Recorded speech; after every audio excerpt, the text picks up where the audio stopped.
의 기쁨이 가득하시기를 주님의 이름으로 축복합니다. 오늘 말씀의 제목을 7절에 있는 말씀을 제목 삼아서 함께 은혜를 좀 나누려고 하는데, 7절 마지막에 칭찬과 영광과 존귀를 얻게 할 것이니라, 이 말씀 제목 삼아 봤습니다. 우리가 성도입니다. 성도는 이 땅에서 어떻게 살아야 되느냐, 사도 바울의 고백처럼, 베드로의 고백처럼 소망을 가지고 환난과 핍박 중에도 잘 살아서, 이기고 살아서 결국은 여기 오늘 말씀에 제목 삼은 것처럼 칭찬도 받고 영광도 존귀함도 얻는 삶을 사는 것이 성도입니다. 오늘 베드로전서 시작해서 말씀 나누려고 하는데, 베드로가 쓴 서신이라 베드로가 썼다고 1절에 그렇게 나와 있죠. 예수 그리스도의 사도 베드로는, 베드로 첫 번째 편지 베드로 전서입니다. 베드로가 여기 말씀에 보니까 본도, 갈라디아, 갑바도기니아, 아시아와 비두니아에 흩어진 나그네 이렇게 나와 있죠. 소아시아 성도들, 여러 교회의 성도들에게 보낸 편지입니다. 편지는 목적이 있습니다. 왜 보내느냐? 성도와 교회들의 이 핍박의 때니까 베드로가 지금 이 베드로 전서는 주후 한 62년 3년경 로마의 박해가 심할 때 성도들에게 소망을 주기 위하여 쓴 편지라고 하는 기록 목적이 나와 있는 것처럼, 박해 속에서 인내하고 소망 가운데 주님을 바라보게 할 목적을 가지고 이 편지를 소아시아에 있는 교회 성도들에게 보냈어요. 박해 속에서 더 성결한 삶, 주님 배반하지 말고 더 성결한 삶을 살아가면서 끝까지 이겨라 라고 하는 격려의 편지입니다. 왜? 주님 재림하실 때, 주님 다시 오실 때 우리는 구원받을 뿐만 아니라 오늘 제가 제목 삼은 것처럼 7절에 나와 있는 것처럼 주님께 칭찬도 받아야 되고 영광과 존귀를 얻어야 될 성도들이기 때문에 그렇다는 거예요. 우리 성도입니다. 성도는 이 땅에서도 정말 구별되게 잘 살아야 되겠지만 이 땅에서의 삶으로 끝을 보는 사람들이 아니에요. 성도는. 오늘 말씀에 보면 성도에 대한 표현이 사도 바울하고 조금 다르게 나오는, 베드로는 뭐라고 해요? 1절에는 나그네라고 표현되어 있어요. 그렇죠? 나그네. 이 소아시아, 본도나 갈라디아, 갑바도기아, 아시아, 비두니아에 흩어진 나그네. 성도는 나그네예요. 이 땅에 있을 마음이 있어요. 이 땅에서 승패를 보려고 하는 사람들이 아니고요. 이 땅은 흔적이에요. 그냥 나그네. 나그네로 살 거고, 우리는 이 땅에서 살지만 그래도 다르게 사는 사람인데, 2절 말씀에 보니까 순종, 2절의 중반절에 이런 말씀이 있어요. 성령이 거룩하게 하심으로 순종함과 예수 그리스도의 핏부림을 얻기 위하여 택하심 받은 자. 우린 택하심을 받은 자예요. 택하심을 받은 자. 나그네지만 이 땅에 살아가는 동안에 은혜로, 내가 잘나서가 아니라 은혜로 택함을 받았어요. 은혜로. 내가 잘나서가 아니에요. 은혜로 택함을 받았으니까 그 은혜를 기억하면서 하나님의 뜻에 맞게 잘 살아내는 사람, 택하심을 입은 자처럼 살아내는 사람, 이게 성도예요. 성도. 나그네이면서 동시에 택하심을 입은 자라는 거죠. 우리는 구원받았지만 동시에 세상에서는 고난이 있을 거라고 하는 것을 전제하죠. 그리고 우리에게는 뭐가 있냐 하면 산소망이 있어요. 3절 마지막에 보니까 우리를 거듭나게 하사 산소망, 죽은 소망이 아니고 산소망, 소망.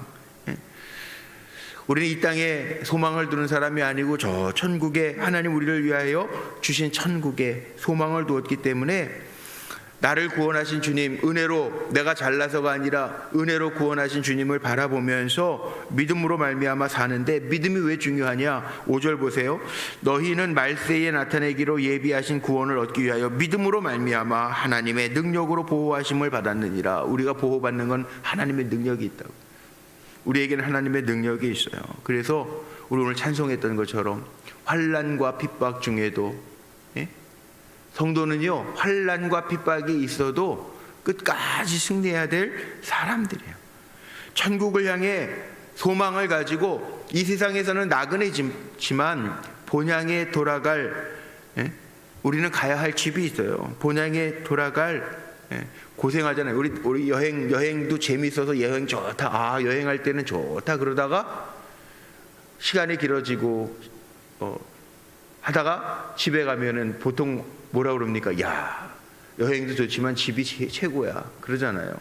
마찬가지라는 거예요. 우리도 이 땅의 나그네, 이 땅에서 나그네로 사는 거 이게 전부는 아닌데, 우리에게는 돌아갈 본향이 천국 가면 좋다, 여기 아버지 집.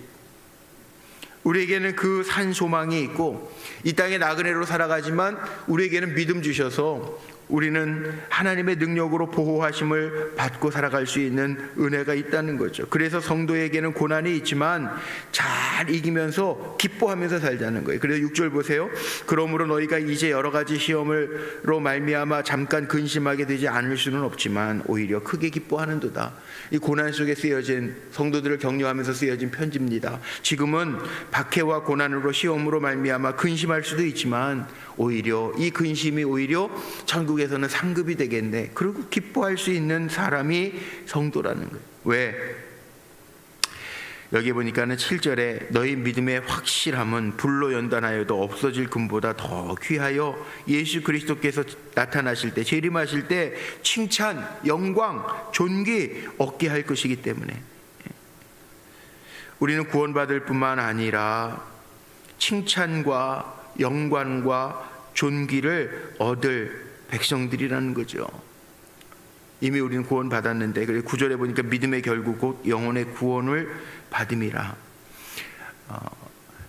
헬라어로 좀 재미있는 표현이요, 증인되어서 산다. 예수 그리스도의 증인이라고 하는 증인과 순교자라고 하는 표현이 같은 뜻이에요. 같은 뜻. 증인, 우리가 이 땅에서 증인으로, 예수 그리스도의 증인으로 살아가면서 순교자, 핏뿌림, 여기 오늘 핏뿌림이라는 단어가 2절에 나오지 않습니까? 순종함과 예수 그리스도의 핏뿌림을 얻기 위하여 택하심을 받은 자들. 증인이라고 하는 단어와 순교의 단어가 동일하다는 거죠. 그러니까 우리는 어떻게 사는 존재들이 되어야 되느냐? 성결한 삶을 살기 위해서 오늘 말씀에 한번 보십시오.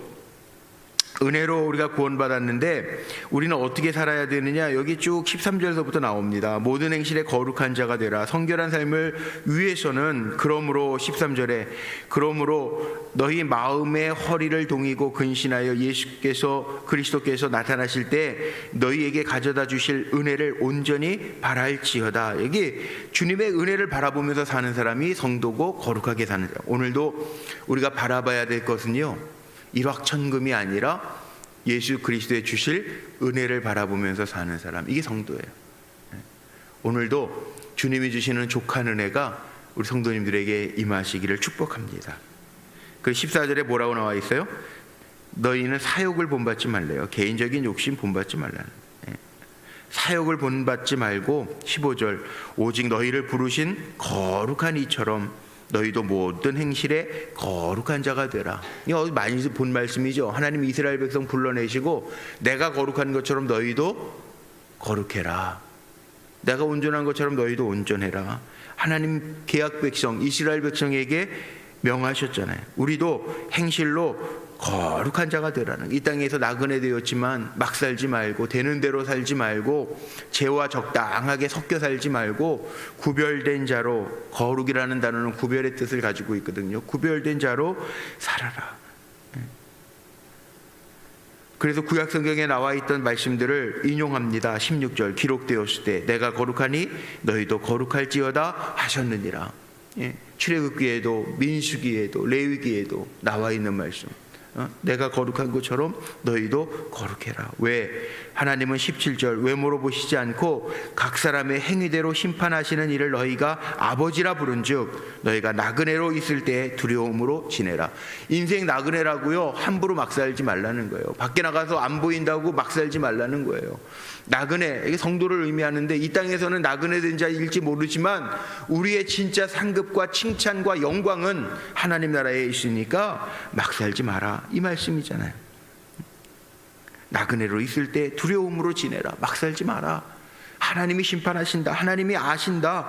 그러니까 때로는 핍박이 있고 고난이 있을지라도 인내하며 산소망 가운데 거해라. 18절 너희가 알거니와 너희 조상이 물려준 헛된 행실에서 대속함을 받은 것은 은이나 금같이 없어질 것으로 된 것이 아니라. 뭐로 된 거예요? 은혜죠, 은혜. 은혜가 뭡니까? 19절에 풀어서 얘기합니다. 오직 흠없고 점없는 어린 양 같은 그리스도의 보배로운 피로 된 것이. 이게 은혜라고. 은혜.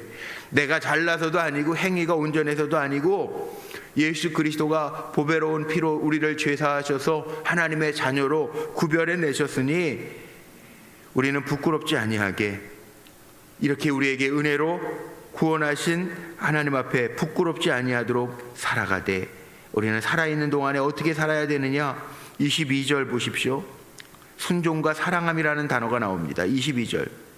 너희가 진리를 순종함으로, 진리 말씀을 순종함으로 너희 영혼을 깨끗하게 하여 거짓이 없이 형제 사랑을 하기에 이르렀으니 마음으로 뜨겁게 서로 사랑하라. 순종함과 사랑함으로 나아가라. 순종과 사랑. 하나님의 말씀에는 순종하고 형제들 간에는 서로 피차 간에 사랑하는 것. 이게 삶의 모습이라는 거예요. 성도들의 삶의 모습. 미워하지 말고요. 미워하는 자마다 형제를 살인하는 자니. 나중에 요한 서신을 통해서 또 볼 거예요. 형제를 미워하는 자마다 살인하는 자, 살인하는 자. 우린 그렇게 살면 안 된다는 거죠. 속상한 일 있어도 그렇게 미워하고 시기하고 그렇게 품지 말라는 거예요. 마지막 때를 살기 때문에 더 그런 말씀이에요. 그리고 말씀에는 순종하라는 거예요. 이게 정말 얼마나 중요한 말씀인지 몰라요. 마지막 때를 살아가니까 말씀에 더 순종해야 돼요. 순종하고 또 행함으로는 사랑하면서 살아야 돼요. 형제들 간에 사랑하고 다투지 말고 시기하지 말고 서로를 무너뜨리지 말고 그렇게 살아가는 거예요. 또 23절 25절에 더 중요한 거 나오는 게 뭡니까? 말씀. 이 단어가 반복되는 게 23절 마지막에 뭐라고 그랬어요? 우리 썩지 아니할 씨로 된 것이니 살아있고 항상 있는 하나님의 말씀으로 되었느니라. 뭐가? 우리의 구원이, 우리가 부름받은 것이 하나님의 말씀으로. 그러므로 세상에 있는 거 다 시들고 마르고 떨어지지만 25절 오직 주의 말씀은 세세토록 있도다 하였으니 너희에게 전한 복음이 곧 이 말씀이니라. 말씀이 육신이 되어 오신 분이 누굽니까? 예수 그리스도. 예수 그리스도 붙들고 이 말씀 안에서 그리스도인으로서 다르게 살라라고 하는 권면입니다. 그래서 우리는 말씀을 묵상하는 거고요, 말씀을 듣는 거고요, 말씀대로 준행하면서 사는 거예요. 요즘에는 뭐 문맹인들이 없으니까는 다 말씀 보죠. 예전에 불과 30년 전에 제가 목회할 때는 단양의 그 산 화전민촌이 월악산 국립공원 안에 화전민촌인데 불과 30년 91년도서부터 목회해서 30년 전인데요. 29년 전 30년 전에 거기 글도 모르는 분 계세요. 제가 얘기했잖아요. 근데 사랑이 넘치는 거예요. 박은희 할머니가 2시간을 산에서 내려와 예배드려요. 성경책 안 가지고 다녀요. 왜 안 가지고 다니냐? 무거워서 안 가지고 다니시는 게 아니라 글을 모르세요. 글을 모르세요. 근데 참 저는 그 어르신의 말씀 참 제가 이렇게 목회하면 글 모르는데 저는 뭐 그때 글 모른다라는 생각조차를 안 했으니까. 왜냐하면 글 모를 사람이 우리나라 문맹률 다티지 글 모른다라는 생각을 별로 안 했거든요. 무거워서 안 가지고 다니시는 줄 알았어요. 그런데 본인이 얘기하시더라고. 성경책 글 모른다는 거예요. 글을 아셔도 보면은 옛날 분들은 그 곡조 없는 찬송가 가지고 다니시잖아요. 그냥 시조처럼 읊으시잖아요. 그래도 마음에 뜨거움이 있어요. 박은희 할머니, 그 할머니는 참 정말 대단한 게요. 글을 알아야 제가 이렇게 성경도 묵상하고 말씀대로 사세요 이래야 되잖아요. 근데 그분이 먼저 그래. 나는 글 모른다는 거예요. 그래도 교회 이렇게 2시간씩 내려와서 예배드리고 또 올라가서 사는데 사람들도 거기 뭐 마을에 많지도 않아요. 그 위에 사는 사람도 없어요. 그 할머니 혼자 동떨어진 집에 혼자 살아요. 산꼭대기에. 그러면서도 그래요. 와서 말씀 들어야 내가 말씀대로 살지 않냐고. 그러면 되죠. 뭐 그러는 거예요. 맞잖아요. 가만히 생각해 보니까 내려와서 예배드리고 하나님 말씀 전도사님이 들려주시는 말씀 듣고 그대로 살면 되죠. 뭐 그러시는 거예요. 와, 대단한 거예요. 대단한 거예요. 여기 보니까 말씀 우리는 알면서도 읽으면서도 묵상하면서도 말씀대로 살지 못할 때가 얼마나 많습니까? 그러니까 듣는 것도 중요하고 보는 것도 중요하지만 더 중요한 것은 우리가 깨달은 바 된 말씀, 그 말씀 가지고 삶으로 실천하고 순종함으로 살아가는 것. 여기 오늘 베드로 전서에서 베드로는 그렇게 권면하거든요. 성도들, 너희들은 나그네 된 자야. 그러나 택하심을 받은 사람이야. 산 소망을 가지고 있는 성도야. 그러니까 너희들이 살아가는 것은 하나님 말씀하신 것처럼 거룩하게 살아가는 건데, 그 거룩하게 살아가는 방법이 뭐냐? 순종함과 사랑함이야. 그렇게 얘기하는 거잖아요. 오늘 결론은 그거잖아요. 순종함과 사랑함으로 살아가는 거야. 근데 우리는 그 말씀에 얼마나 순종하고 사는가, 얼마나 사랑하면서 살아가는가. 우리는 읽어요, 묵상해요. 그런데 왜 옛 어르신들은 글도 모르면서도 말씀 들으면 그렇게 살아내려고 애썼는데, 우리는 묵상도 한다고 그러고 큐티도 한다고 그러고 말씀 수없이 많이 듣기도 하고 또 읽고 싶을 때 언제든지 말씀 펴서 읽고 묵상하고 외우기도 하면서 왜 순종함이 없냔 말이에요. 베드로는 그렇게 얘기합니다. 오직 주의 말씀은 세세토록 있도다 하였으니 너희에게 전한 복음이 곧 이 말씀이다. 이 말씀 듣고 이 말씀에서 우리에게 깨닫게 하신 대로 순종하면서 살아라. 그것이 성도의 삶이다. 나그네 되었지만 하나님을 두려워하면서 그 말씀의 진리 가운데 순종하며 사는 것이 성도다. 그렇게 권면하고 있어요. 오늘도 우리에게 한 날이 주어졌어요. 똑같은 시간을 사는 것 같지만 하나님의 평가는 다릅니다. 이 24시간 누구에게나 주어졌어요. 세상 사람들에게도 24시간, 우리에게도 24시간 주어졌어요. 그런데 뭐가 다르죠? 성도들은 여기 오늘 말씀한 것처럼 행위대로 심판하시는 일을 두려워하면서 사는 사람이 성도예요. 우리는 하나님의 말씀 깨달은 대로 그 말씀에 순종함으로, 사랑함으로, 하나님 사랑하고 이웃 사랑함으로 사는 사람, 그러니까 그리스도인으로서 다르게 사는 사람이 성도라는 거예요.